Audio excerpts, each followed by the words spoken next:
दोस्तों अगर आप भी 1.5 टन के एसी के लिए चाहे इन्वर्टर एसी हो चाहे नॉन इन्वर्टर एसी हो आपको स्टेबलाइजर ढूंढ रहे हैं तो ये वी गार्ड का VIG 400 बहुत ही अच्छा ऑप्शन रहेगा। इसमें आपको एक तो डिस्प्ले मिल जाती है डिजिटल डिस्प्ले, और दूसरा इसका एक मेरे को सबसे अच्छा फीचर लगता है इंटेलिजेंट टाइम डिले सिस्टम।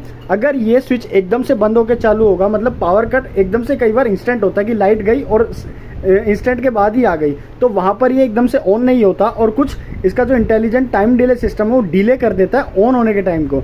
अब मैं आपको करके भी दिखाता हूँ। अभी देखिए ऑन है, अब मैं इसको ऑन करके एकदम से ऑफ करता हूँ। तो मैंने ऑफ करा, अब इसको फिर से ऑन करता हूँ।